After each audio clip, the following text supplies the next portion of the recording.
Do teu falar,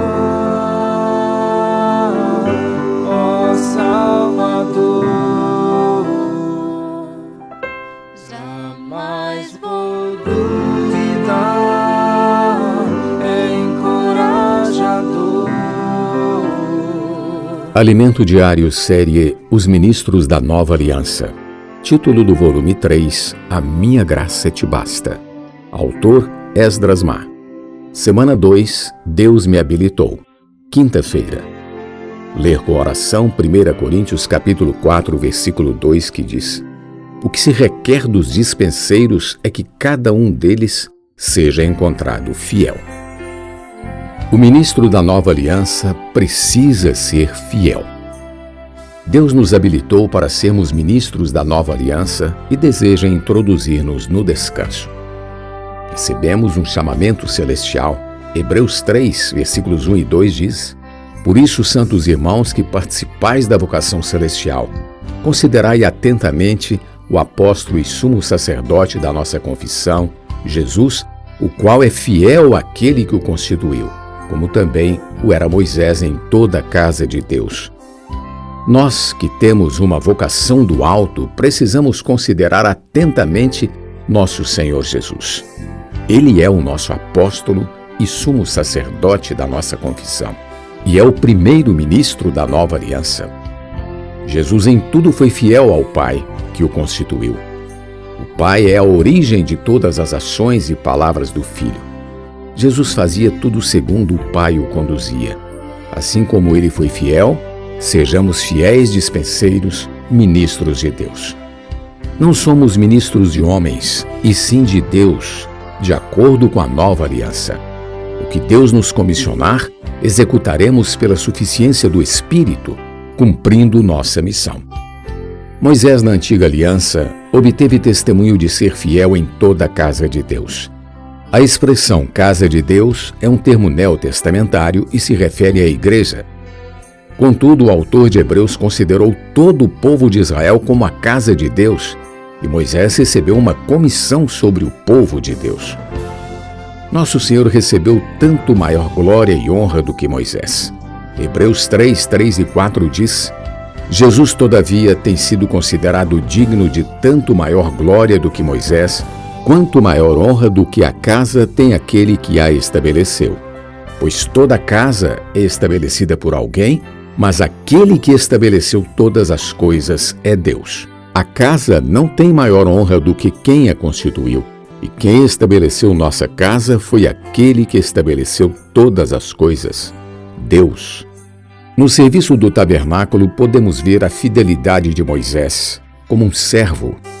E Moisés era fiel em toda a casa de Deus como servo para testemunho das coisas que haviam de ser anunciadas. Cristo, porém, como filho em sua casa, a qual somos nós, se guardarmos firme até o fim a ousadia e a exultação da esperança. Hebreus 3, 5 ao 6.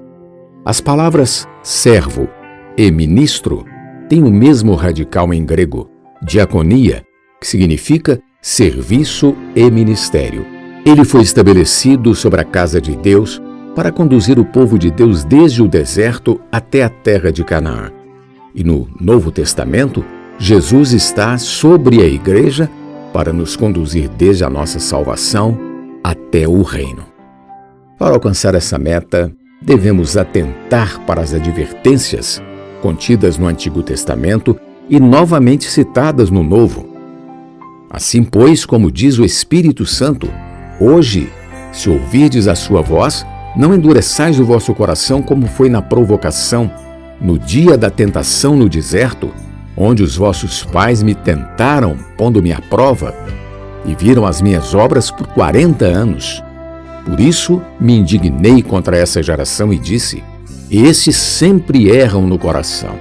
Eles também não conheceram os meus caminhos. Assim jurei na minha ira: não entrarão no meu descanso. Hebreus 3, versículos 7 ao 11. os israelitas deveriam fazer a jornada do Egito até a boa terra em pouco tempo. Contudo, demoraram 40 anos, porque colocaram Deus à prova. Não pode haver em nós perverso coração de incredulidade, se quisermos ser conduzidos por Deus ao descanso. Hoje, passamos por sofrimentos e padecimentos. No reino, continuaremos servindo ao Senhor.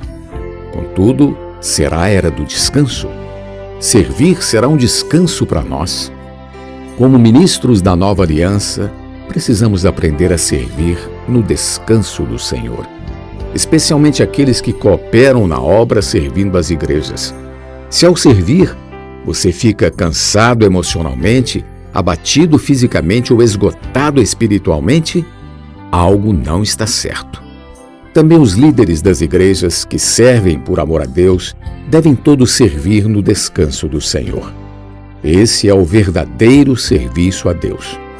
Assim, aquele que serve fica feliz e alegre, pode até se cansar física e interiormente, mas desfruta do descanso. Aqueles que puseram Deus à prova não entraram no descanso, mas tombaram no deserto.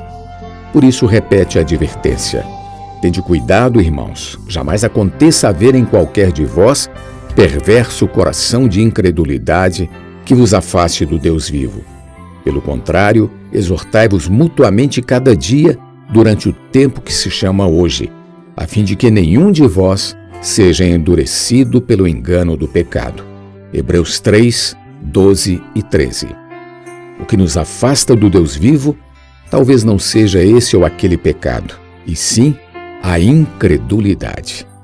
Quem não crê na palavra profética não recebe o falar de Deus em sua vida. Não ouçamos a palavra com restrições ou levantando questionamentos. Deus está apresentando os encargos atuais. Talvez você não duvide das doutrinas, das verdades, mas ponha dúvidas na direção que o Senhor está mostrando. Nosso ouvir deve ser acompanhado de fé.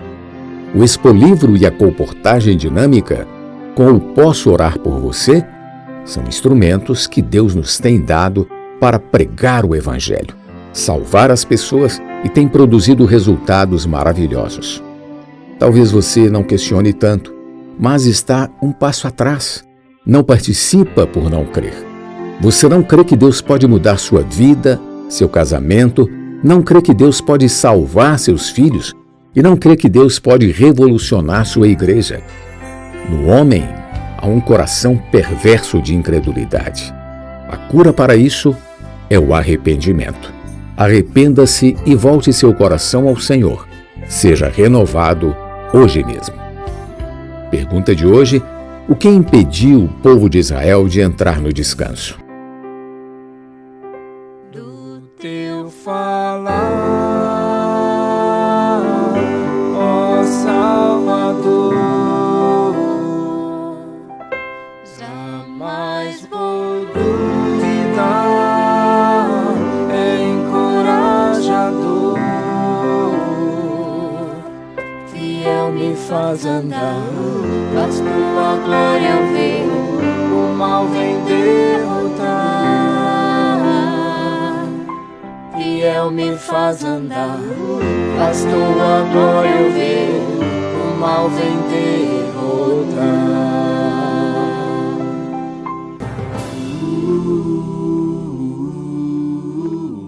Alimento diário. Uma palavra de vida todo dia, especialmente para você.